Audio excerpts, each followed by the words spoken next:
Et en ce mardi, en ce début de semaine, l'actualité à la une, c'est surtout la politique, avec le retour médiatique de Nicolas Sarkozy dimanche soir et surtout son premier meeting de campagne jeudi à Lambersart. Sur place, le maire Marc-Philippe Daubresse et ses équipes locales de l'UMP sont donc déjà à pied d'œuvre pour tout planifier. C'est la salle Pierre de Coubertin qui a été choisie pour cette soirée très attendue. Nicolas Sarkozy a prévu d'y tenir un discours d'environ 45 minutes et d'autres représentants de l'UMP devraient également prendre la parole. 2000 places sont prévues dans cette salle et nul doute que ce premier meeting fera le plein jeudi à Lambersart.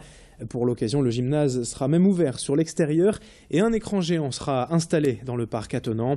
Idil Günay s'est rendu à Lambersart hier pour suivre ses préparatifs et rencontrer le maire. On écoute Marc-Philippe Daubresse à propos de cette venue de Nicolas Sarkozy dans la région. Il est venu souvent dans le Nord-Pas-de-Calais. Il aime cette région. Il a dit à plusieurs reprises qu'un de ses meilleurs souvenirs de campagne, c'était le Zénith de Lille. Et pas qu'à Lille, il l'a dit dans d'autres régions, nous y étions. Et il a fêté, petit clin d'œil, il y a un peu moins de 10 ans, ses 50 ans dans le Vieux-Lille, son anniversaire. Et donc il a un côté affectif avec cette région. C'est un homme qui a bien sûr le courage, l'énergie que les autres n'ont pas, excusez-moi de le dire. Et on a des grands hommes d'État dans notre parti. Celui qui a une énergie hors du commun, c'est Sarkozy. Et deuxièmement, il a du cœur. Toujours à propos de Nicolas Sarkozy, l'ex-président a tout de suite voulu marquer un changement de ton lors de son retour, un changement d'équipe aussi avec un renouvellement de ses proches collaborateurs. C'est ainsi que Gérald Darmanin, qui a donc été nommé porte-parole de sa campagne, le jeune député maire de Tourcoing, 32 ans, dans quelques jours, va donc faire ses premiers pas attendus sur la scène politique nationale. On le savait, ambitieux et talentueux, Gérald Darmanin prouve ainsi qu'il faudra compter avec lui dans les années à venir. Pour rappel, il a été élu maire de Tourcoing en mars dernier, après avoir raflé la 10e circonscription du Nord en 2012 déjà. L'actualité politique décidément bien chargée en ce début de semaine. On revient maintenant sur l'élection de Didier Magnier, hier à la présidence du Conseil général. Après la nomination de Patrick Kanner au gouvernement, c'est sans surprise que le premier vice-président de l'Assemblée et du département du Nord a été élu hier midi par le Conseil général. Didier Magnier l'emporte avec 50 voix pour, face à Alain Poyart, candidat de la droite et de l'UPN, qui récolte lui tout de même 25 voix. La séance a été marquée par la passation de pouvoir entre Patrick Kanner et Didier Magnier, et aussi par la réaction vive de l'UPN après le discours d'entame du nouveau président. Vous le voyez sur ces images, la droite a tout simplement choisi de quitter l'hémicycle en protestation d'une remarque soi-disant désobligeante. Retour sur cette journée au Conseil général avec les réactions au micro d'Alexandra Gossin. Il connaît, comme on dit, la boutique, il connaît le fonctionnement du Conseil général.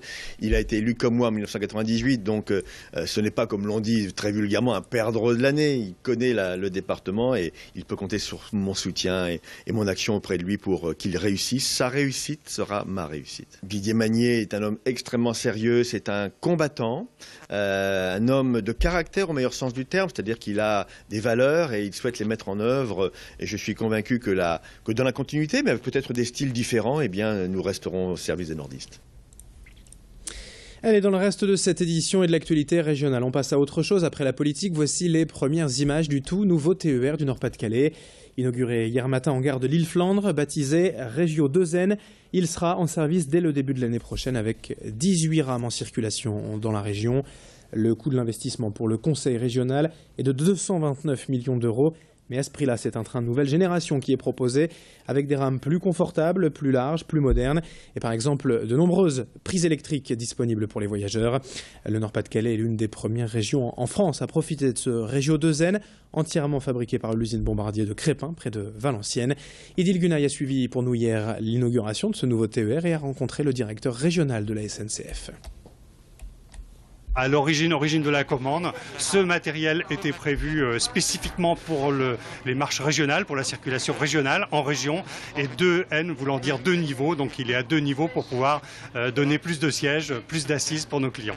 C'est la région, et la région a beaucoup investi, puisqu'elle a investi à hauteur de 229 millions d'euros.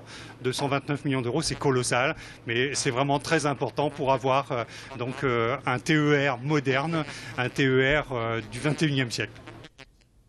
Et puis pour terminer ce journal, on vous propose quelques belles images d'un cours de baby judo à Verviers Sud. Des cours en fait pour les enfants de 4-5 ans pour apprendre les bases du judo et surtout pour se défouler plutôt que frapper ses camarades ou tout simplement se battre. Les véritables prises de judo ne sont apprises en fait que plus tard, vers 6-7 ans.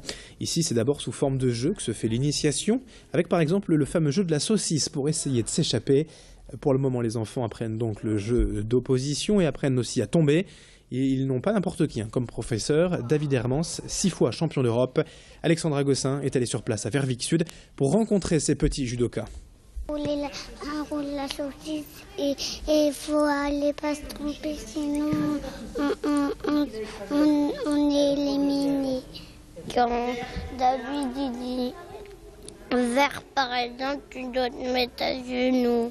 Il roule la saucisse et en fait quand il dit roule la saucisse, ça veut dire qu'elle roule la saucisse. Et notez que des cours pour seniors également ont annoncé au club de judo de Verviers Sud. N'hésitez pas à vous renseigner si ça vous intéresse pour les enfants ou pour les seniors. En tout cas, c'est la fin de ce journal. Dans un instant, la météo et l'infotrafic à suivre sur Grand Lille TV. Très belle journée à toutes et à tous.